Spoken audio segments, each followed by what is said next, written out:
यही पॉइंट। आज हम लोग जो अपने सेशन के बारे में बात करने जा रहे हैं, this is basically based on whole playlist of analog communication, और ये एक कंपैरेटिव स्टडी होगी और इसमें पूरा समराइज़ किया जाएगा आपका जो भी एनालॉग मॉड्यूलेशन की सीरीज़ में हम लोगों ने देखा है वो पूरा का पूरा यहाँ पे मैंने एक कंपैरेटिव सेशन के रूप में आपके सामने रखा है। तो आपसे विनम्र निवेदन है कि अगर आपने वो प्लेलिस्ट नहीं देखी है तो पहले उस प्लेलिस्ट को देखिए, उनके वीडियोस को स्टडी कीजिए, फिर उसके बाद ये प्लेलिस्ट ये वीडियो आप देखिए, क्योंकि उन वीडियोस को देखकर ही आपको यहाँ पे समझ में आने वाला है कि क्या चीज़ें वहाँ पे चल रही थी, और फिर एक रिवीजन के तौर पे आप इसको ले सकते हो। ठीक है, तो आपको मेरे चैनल पे जा कर के प्लेलिस्ट में जाके देखना है पहले वो वीडियोस, और उसके बाद फिर यहाँ पे इस वीडियो को देखना है एक समरी के रूप में। ठीक है, चलिए स्टार्ट करते हैं।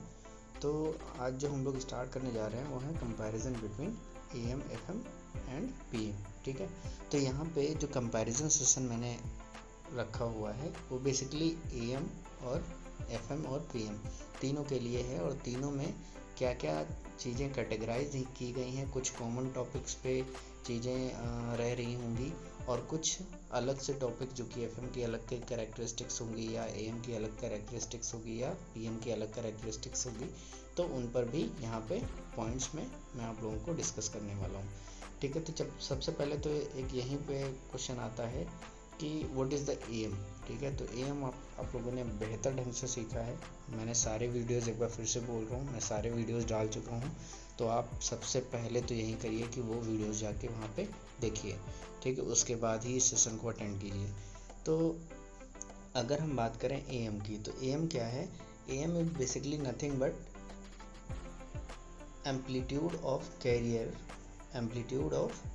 wave, amplitude of carrier signal is changes according to the message signal. Okay, amplitude of the carrier signal is changes according to the message signal, यानी कैरियर सिग्नल का जो एम्पलीट्यूड है वो अगर मैसेज सिग्नल के according change होता है तो उस केस में हम AM मॉड्यूलेशन कहते हैं उसको। ठीक है, लेकिन अगर फ्रीक्वेंसी, अगर उसी कैरियर की फ्रीक्वेंसी अगर मॉड्यूलेटिंग सिग्नल के अकॉर्डिंग चेंज होती है तो उसको हम फ्रीक्वेंसी मॉड्यूलेशन FM बोलते हैं।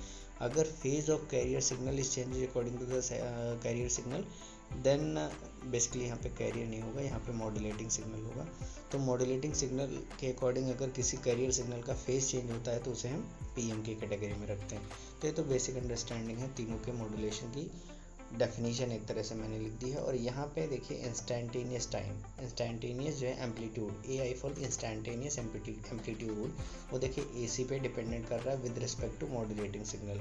ऐसे ही FM में आपका इंस्टेंटेनियस फ्रीक्वेंसी जो है वो आपके मॉड्यूलेटिंग सिग्नल पे डिपेंड कर रही है, और यहाँ पे देखिए PM में इंस्टेंटेनियस फेज जो है वो आपके मॉड्यूलेटिंग सिग्नल पे डिपेंड कर रहा है। ठीक है, आपको आई थिंक क्लियर हो रहा होगा चीज़ें। अब देखिए आगे अगर उसके हम बात करें, यहाँ पे K, ठीक है, एम्पलीट्यूड मॉड्यूलेशन में ये जो K दिख रहा है आपको, ये क्या है?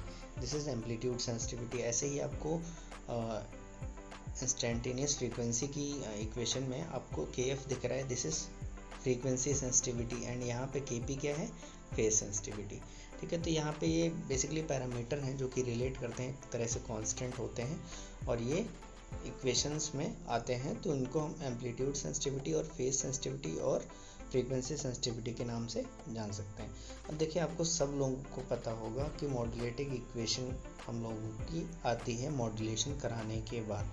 ठीक है, तो एम्पलीट्यूड मॉड्यूलेटेड वेव की इक्वेशन अगर हम लोग देखें तो उसमें आपके पास दो बैंड रहते हैं।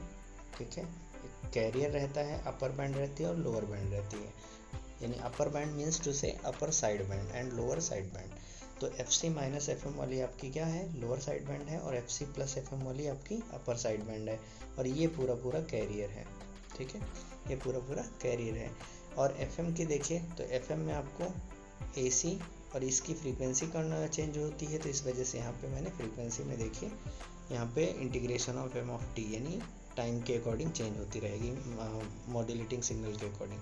और यहाँ पे फेज में देखिए, यहाँ पे फेज में चेंजेस आ रहे हैं with respect to modulating signal. ठीक है, तो ये तीनों इक्वेशंस हो गए मॉड्यूलेटेड इक्वेशंस। आप FM की लिख लीजिए, FM की ये देखिए लिखी हुई है और PM की ये देखिए लिखी हुई है, ठीक है। ये अभी तक इसमें कुछ खास नहीं था, ये तो सबको पता होता है, बहुत आसानी से सब लोग निकाल भी सकते हैं, आसान सारी चीज़ें हैं, ठीक है। फिर क्योंकि यहाँ पे अगर हम डिस्कस कर चुके हैं पहले ये बातें, तो यहाँ पे बस आपको एक रिकॉल चाहिए, बाकी सारी चीज़ें आपके सामने लिखी हुई हैं। आगे अगर हम बात करना चाहें तो देखिए यहाँ पे जो FM है आपका, FM में ये जो है एक तरह से इंटीग्रेशन ऑफ टी, अगर इस इक्वेशन को यानी PM को और FM को, बेसिकली FM और PM दोनों इक्वेशंस को देखिए तो इन दोनों में फ़र्क यही है, इस टर्म का फ़र्क है। तो ये बेसिकली अगर इस सिग्नल को मैं इंटीग्रेट कर दूं, इस सिग्नल को इंटीग्रेट कर दूं तो हमारे पास ये मिल जाएगा। दिस मीन्स, इसीलिए हमने पहले भी डिस्कस किया है कि अगर PM सिग्नल को आप इंटीग्रेटर को देते हो, मतलब किसी सिग्नल को इंटीग्रेटर को देते हो और फिर उसका फेज मॉड्यूलेशन कराते हो तो FM मिल जाती है। जबकि अगर किसी सिग्नल को डिफरेंशिएटर में देते हो और फिर उसका फ्रीक्वेंसी मॉड्यूलेशन कराते हो तो आपको PM मिल जाती है। ये बातें क्लियर हो चुकी हैं और मैंने पहले भी कर रखी हैं, आई थिंक अब आपको क्लियर हो गया होगा। नेक्स्ट में देखते हैं मॉड्यूलेशन इंडेक्स पे बात कर लेते हैं। तो मॉड्यूलेशन इंडेक्स अगर हम AM में बात करें तो Amax माइनस Amin अपॉन में Amax प्लस Amin, ये आपका मॉड्यूलेशन इंडेक्स होता है किसमें, आपके AM में, एम्पलीट्यूड मॉड्यूलेशन में। यहाँ पे Amax क्या है, maximum amplitude of amplitude modulated wave, and A minimum क्या है, आपका minimum amplitude of amplitude modulated wave, ठीक है। ये आपको क्लियर हो गया, वो बहुत आसान है। और इसके साथ साथ अगर AM की ही बात करें तो यहाँ पे मॉड्यूलेशन जो इंडेक्स है वो 3 तरह से आप रख सकते हैं।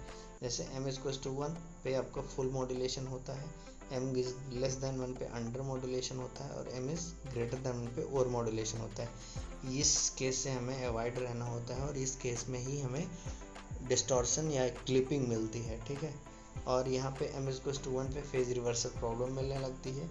तो हमें क्या करना है, हमें जो है m<1 पे ही यहाँ पे काम चलाना पड़ता है। यानी AM में रिस्ट्रिक्शन होता है, AM में रिस्ट्रिक्शन होता है, बेटर AM वेव के लिए हम लोग क्या m<1 रखना पड़ता है, ठीक है। लेकिन अगर हम बात करें FM में तो FM में देखिए मॉड्यूलेशन इंडेक्स का फॉर्मूला जो है वो ΔF/FM है। ΔF क्या है, आपका फ्रीक्वेंसी डेविएशन है और FM क्या है, मॉड्यूलेटिंग फ्रीक्वेंसी है, ठीक है। ΔFM आपका ΔF जो है frequency deviation and FM is the modulating frequency. तो अब देखिए FM अगर मॉड्यूलेटिंग फ्रीक्वेंसी है तो उस केस में आप बोल सकते हो कि यहाँ पे जो M है वो ΔF के डायरेक्टली प्रोपोर्शनल है और M जो है वो मॉड्यूलेटिंग फ्रीक्वेंसी के इन्वर्सली प्रोपोर्शनल है। तो अगर मॉड्यूलेशन फ्रीक्वेंसी अगर आपकी ज़्यादा है तो उस केस में आपका मॉड्यूलेशन इंडेक्स कम होता जाएगा and lower modulating signal, lower frequency modulating signal we have high M modulation index, okay. Then अगर हम आगे बात करें यहाँ पे देखिए तो यहाँ पे मोस्ट केसेस में आपको m>1 ही रखना होता है फॉर बेटर परफॉर्मेंस, और यहाँ पे कोई रिस्ट्रिक्शन नहीं है। कई जगह पे भी हम m<1 से भी काम चलाते हैं, m=1 पे भी काम चलाते हैं, तो यहाँ पे आपके पास कोई रिस्ट्रिक्शन नहीं है, ठीक है। आप जो मन है वो यूज़ कीजिए। फिर आता है फेज मॉड्यूलेशन में मॉड्यूलेशन इंडेक्स की वैल्यू क्या रहती है। तो फेज मॉड्यूलेशन और फ्रीक्वेंसी मॉड्यूलेशन बिल्कुल आइडेंटिकल होता है, सिर्फ और सिर्फ इसी मॉड्यूलेशन इंडेक्स क्राइटेरिया में ही ये आपका डिफरेंट है कि इसका फॉर्मूला डिफरेंट रहता है। तो यहाँ पे मॉड्यूलेशन इंडेक्स जो है वो फेज डेविएशन के इक्विवेलेंट ही होता है। अब फेज डेविएशन यानी change in phase, that's it. तो यहाँ पे भी आपको देखिए m>1 रखना होता है और यहाँ पे भी बेटर परफॉर्मेंस के लिए आपको m>1 ही रखना होता है। बाकी यहाँ पे भी रिस्ट्रिक्शन कोई नहीं है। मैंने बोला ही कि आपका PM और FM दोनों आइडेंटिकल होते हैं, बस जनरेशन में और मॉड्यूलेशन इंडेक्स में ही फ़र्क होता है, इसके अलावा कहीं फ़र्क नहीं होता है, ठीक है। फिर आगे बढ़ के देखते हैं। अब आगे अगर हम जाके बात करें तो देखिए अगर साइनोसॉइडल सिग्नल है तो AM में हम M को AC/AM भी लिख सकते हैं, यानी कैरियर का एम्पलीट्यूड अपॉन में मॉड्यूलेटिंग सिग्नल का एम्पलीट्यूड। और देखिए यहाँ पे IT/IC, दिस मीन्स मॉड्यूलेटेड और अनमॉड्यूलेटेड जो है करंट का भी रेशियो जो है वो कुछ इस तरह से रिलेट होता है। तो ये फॉर्मूला बेसिकली आप लोगों ने पढ़ रखा होगा, that's is no need of explanation. अच्छा, अब हम बात कर लेते हैं ट्रांसमिटेड पावर की। तो देखिए ट्रांसमिटेड पावर जो है आपकी, वो आपकी यहाँ पे एएम में मॉड्यूलेशन इंडेक्स पे डिपेंडेंट है। ट्रांसमिटेड पावर जो है वो एएम में मॉड्यूलेशन इंडेक्स पे डिपेंडेंट है। अगर आपने एम ज़्यादा रखा है तो उस केस में आपकी टोटल ट्रांसमिटेड पावर भी बढ़ जाएगी। लेकिन एफएम में ऐसा कुछ नहीं है, ना ही पीएम में। एफएम में आपकी टोटल ट्रांसमिटेड पावर कांस्टेंट रहती है, जो कि आपके अनमॉड्यूलेटेड कैरियर पावर के ही इक्विवेलेंट रहती है, और सेम एस फिनोमेना आपका पीएम में भी होता है। क्लियर हो गई बात। अच्छा, यहाँ पे अगर हम बात करें एफएम और पीएम दोनों जो है नॉन लीनियर है। ठीक है, एफएम और PM non linear modulation technique है। Non linear in the sense यहाँ पे देखिए प्रिंसिपल ऑफ सुपरपोजिशन फॉलो नहीं होता है। ठीक है, सुपरपोजिशन यहाँ पे फॉलो नहीं होता है। ठीक है, लेकिन अगर हम एएम की बात करें तो यहाँ पे भी नहीं होगा और यहाँ पे भी नहीं होगा, लेकिन एएम में प्रिंसिपल ऑफ सुपरपोजिशन फॉलो होता है, इसीलिए इसको हम लीनियर मॉड्यूलेशन कहते हैं। अब मान लीजिए एक ही साथ आपने 3-4 वेव से मॉड्यूलेशन कराया, तो यहाँ पे इक्विवेलेंट मॉड्यूलेशन इंडेक्स हम लोग निकाल सकते हैं। चूँकि ये लीनियर मॉड्यूलेशन इस वजह से निकाल सकते हैं, यहाँ पे हम लोग नहीं निकाल सकते हैं। ठीक है, तो ये बात आप ध्यान रखिए। लीनियर कौन है, नॉन लीनियर कौन है। लीनियर आपका एएम है और बाकी नॉन लीनियर में आपके एफएम और पीएम दोनों आते हैं। क्लियर है। नेक्स्ट पैरामीटर पे बात करते हैं बैंडविड्थ। ठीक है, तो बैंडविड्थ आपको पता है कि एएम सिग्नल में जो बैंडविड्थ होती है वो twice of maximum frequency component present in modulating signal. ठीक है, तो ये twice of that frequency component होती है। तो यहाँ पे आपको ये ध्यान रखना है, बैंडविड्थ लिमिटेड होती है। ठीक है, limited in the sense bandwidth एक आपको फाइनाइट रेंज में ही रखनी होती है। लेकिन अगर एफएम की बात करें तो एफएम में अगर आइडियली की बात करें, आइडियल मतलब आइडियल लैंग्वेज में बात करें, तो जो बैंडविड्थ होती है वो इनफाइनाइट होती है। क्योंकि यहाँ पे देखिए स्पेक्ट्रम जब ड्रॉ किया जाता है तो बेसल्स फंक्शन के थ्रू यहाँ पे ड्रॉ किया जाता है, और वेसल्स फंक्शन इनफाइनाइटली लॉन्ग होते हैं, उसके कई कंपोनेंट्स निकलते हैं। तो उस केस में आपकी बैंडविड्थ आइडियली अगर बात करें तो इनफाइनाइट हो जाती है, बट उसमें कुछ ही काम के पैरामीटर्स रहते हैं, स्पेक्ट्रम कुछ ही काम का रहता है कुछ रेंज तक, उसके बाद वो बेकार ही होता है। तो इस वजह से यहाँ पे कॉर्सन ने अपनी बैंडविड्थ का एक फार्मूला दिया था, तो bandwidth is equals to twice of FM plus delta F. ठीक है, तो ये आपका ध्यान रखना है, कॉर्सन ने दिया था, कई बार नाम से ही पूछ लेता है और कई बार जो है आपको ये फार्मूला लिख के देता है, तो इसमें वैल्यूज पुट करके आप बैंडविड्थ की वैल्यू निकाल सकते हैं, सेम एज आपका पीएम में भी है। ठीक है, तो यहाँ पे कोई अलग क्राइटेरिया नहीं है। चलिए आगे बात करते हैं एम्पलीट्यूड लिमिटर। यहाँ पे हम लोग एम्पलीट्यूड लिमिटर लगा सकते हैं। ठीक है, यहाँ पे हम लोग एम्पलीट्यूड लिमिटर का यूज़ कर सकते हैं।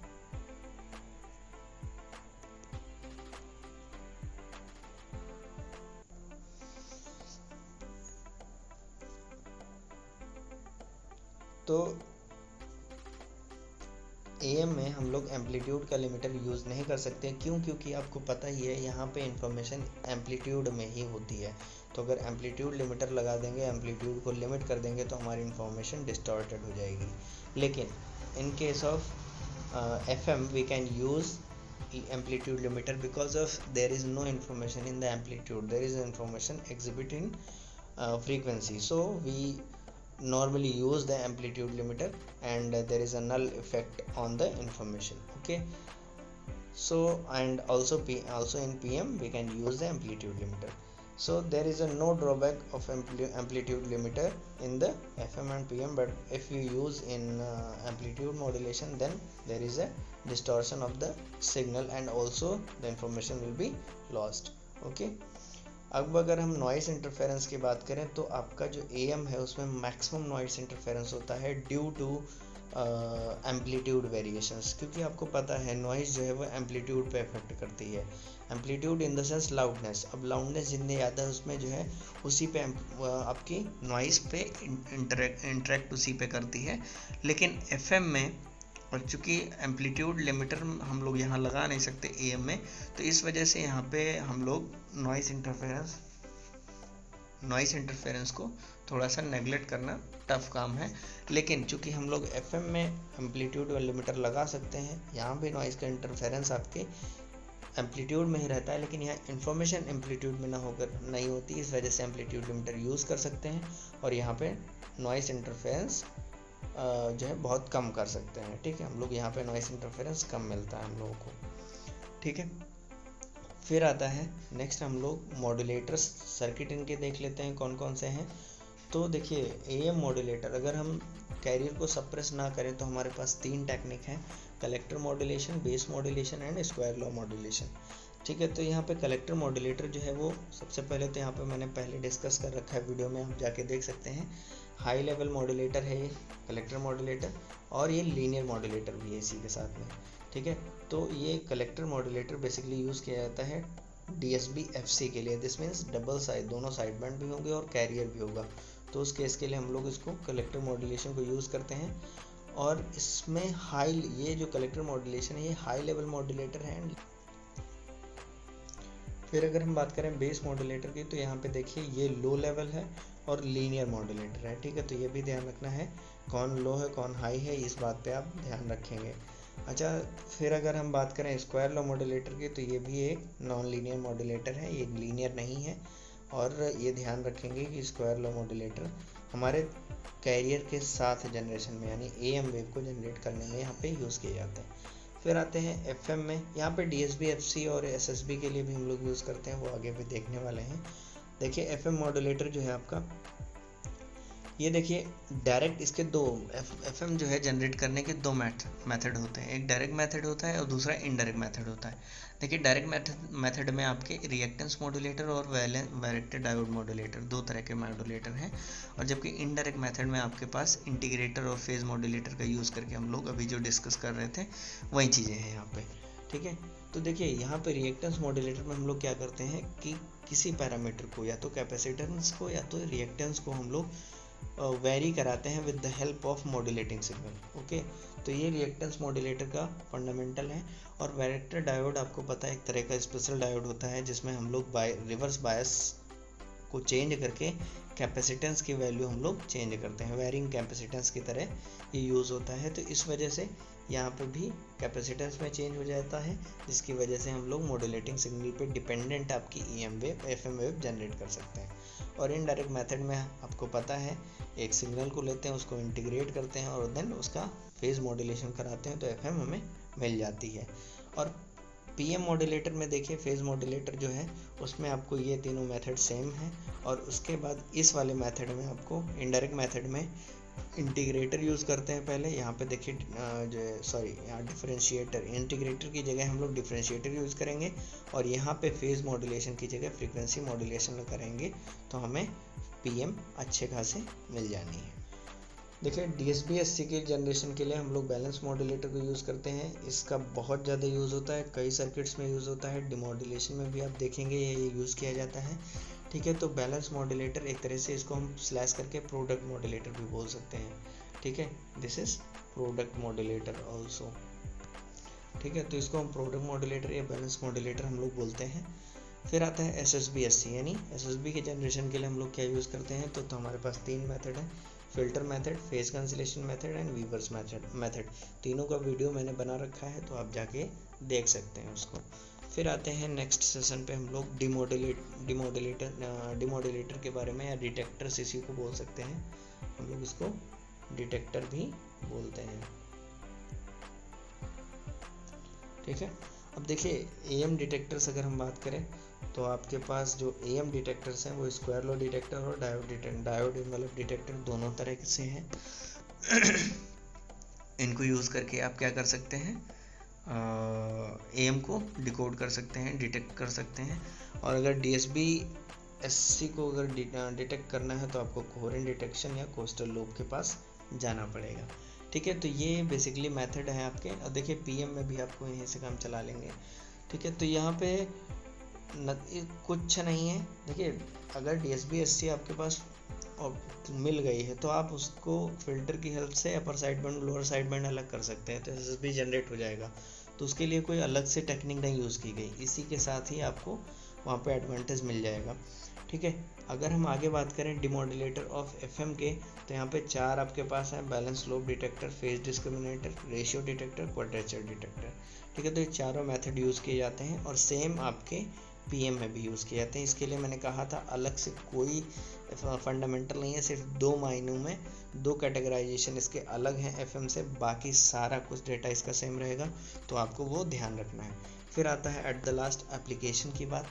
तो जो एएम है वो देखिए, ये हमारा HF means high frequency and LF low frequency के लिए बेसिकली यूज़ होता है, और ये शॉर्ट डिस्टेंस कम्युनिकेशन के लिए यूज़ होता है, जैसे टेलीफोन हो गया, मिलिट्री टू वॉकी टॉकी हो गया, है ना। ये सारी चीज़ें आपकी क्या हैं, ये आपकी बेसिकली एएम के लिए यूज़ होती हैं। अब देखिए जो वीडियो सिग्नल होता है, तो वीडियो सिग्नल में 2 तरीके की चीज़ें होती हैं, एक ऑडियो होता है और दूसरा वीडियो सिग्नल होता है। तो उसमें वीडियो जो है, स्पेशली वीडियो, उसको हम एम्पलीट्यूड मॉड्यूलेट कराते हैं, ठीक है। और जो एफएम है, आप ध्यान रखिए कहीं पे भी एफएम जो है वो सिर्फ और सिर्फ आपके जो है ऑडियो सिग्नल के लिए ही वो डिज़ाइन किया गया है, और ये उसी में यूज़ होता है long range communication, ultra high frequency या वेरी हाई फ्रीक्वेंसी पे ये लोग यूज़ करते हैं, और सेम एज पीएम भी है।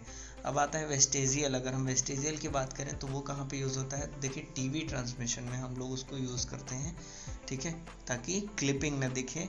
और वेस्टेजियल आपको पता है कि एक पूरा साइड बैंड और उसके साथ साथ जो अदर साइड बैंड है उसका भी थोड़ा पार्ट वेस्टेजियल साइड बैंड में हम लोग भेजते हैं। वेस्टेजियल मॉड्यूलेशन उसी से कराते हैं, एक पूरा पार्ट, एक अपर साइड बैंड या लोअर साइड बैंड से कोई साइड बैंड, और दूसरी जो बचेगी उसका कुछ पार्ट भी उसी के साथ ट्रांसमिट करते हैं, ताकि हमें कोई डिस्टॉर्शन या कोई क्लिपिंग तरह से ना मिले, ठीक है। तो आई थिंक ये सेशन आप लोगों के लिए बहुत फ़ायदेमंद रहा होगा। पूरी चीज़ें मैंने सारी चीज़ें जो एनालॉग कम्युनिकेशन में मैंने डिस्कस की हैं वो सारी यहाँ पे एक तरह से कवर कर ली हैं, और इसी के साथ अब एनालॉग मॉड्यूलेशन जो है, एनालॉग कम्युनिकेशन की सीरीज़ यहाँ पे वाइंड अप होती है। अब देखिए कम्युनिकेशन में आपका जो आएगा, बहुत सारी चीज़ें अभी मैंने बोली थी जब इंडेक्स बनाया था आपके सामने, तो यहाँ पे अभी जो रेसिडुअल टर्म है वो आपके सैटेलाइट कम्युनिकेशन हो गया, मोबाइल कम्युनिकेशन हो गया, और डिजिटल कम्युनिकेशन। देखिए डिजिटल जो है काफ़ी लॉन्ग ब्रॉड टॉपिक है, तो उसके अंतर्गत हम लोग मूव करेंगे, डिजिटल कम्युनिकेशन ही अब स्टार्ट करने जा रहे हैं। तो नेक्स्ट सेशन से आई थिंक आपको डिजिटल के लेक्चर्स मिलते जाएंगे, और आपसे हम लोग हर रोज़ निवेदन करते हैं कि जो भी हमारे वीडियोस हैं आप उनको देखें, जो भी आपको कमियां लगें आप कमेंट करके बताएं। We will promise that we will work on this and rectify to it. So thank you guys.